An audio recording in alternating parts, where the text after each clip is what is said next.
Bonjour, CG Blanchard. Bonjour madame. Merci d'avoir répondu à notre invitation.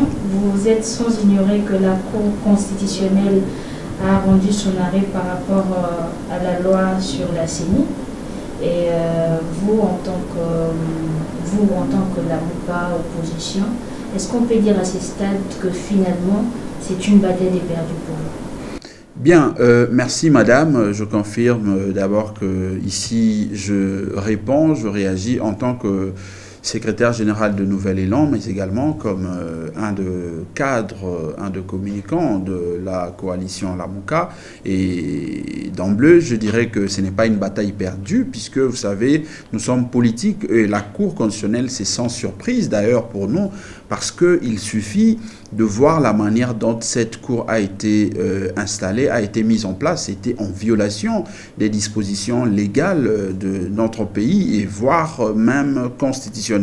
Ce qui fait que cette Cour avait une mission bien déterminée, c'était celle justement de travailler en faveur de toutes les propositions qui allaient dans le sens de conserver ou de vouloir de pérenniser le pouvoir de M. Tshilombo. Donc pour nous, c'est sans surprise, mais comme vous le savez et comme je l'ai dit, en tant que politique, nous ne pouvons pas considérer que l'arrêt de la Cour, qui est un arrêt de droit, peut occulter ou peut freiner l'élan politique que nous, en tant que parti politique Nouvel Élan, en tant que coalition politique, nous avions, parce que vous le savez que la loi qui a été déclarée conforme à la Constitution, c'est une loi qui n'est pas acceptée par la quasi-majorité du peuple congolais, commençant par nous-mêmes qui sommes politiques. Vous avez suivi, les églises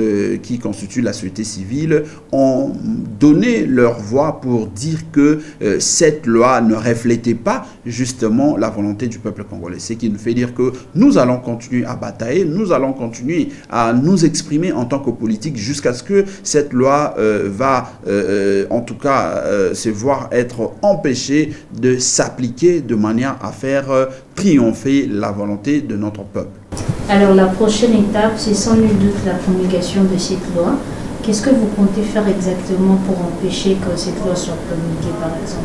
Nous allons insister, nous allons continuer la pression parce que M. Tshilombo, c'est un politique, il sait que la politique, c'est elle qui donne la vision, c'est elle qui donne l'orientation de ce que nous devons ou nous voulons de notre pays. Donc on ne peut pas se cacher derrière un prétendu arrêt de la Cour pour dire que ben voilà, les dés sont jetés et que nous devons tous accepter. Quelle est la finalité d'une loi électorale, quoique déclarée conforme au niveau de la Cour constitutionnelle, si déjà les électeurs et même les acteurs que nous sommes, nous ne trouvons pas l'intérêt ou l'opportunité de l'existence de cette loi? Parce que cette loi ne va pas s'appliquer aux animaux. Cette loi devra être appliquée aux électeurs et acteurs compétiteurs que nous sommes. Mais si déjà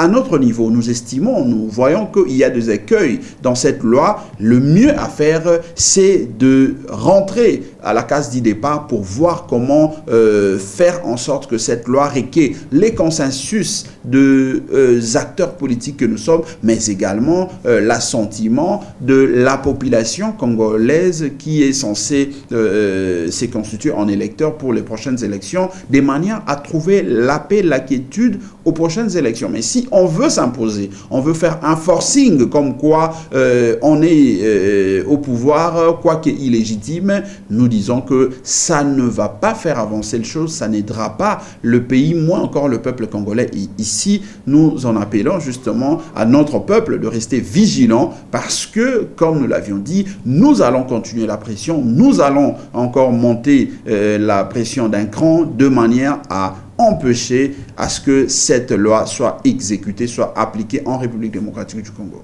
Merci. Merci, madame.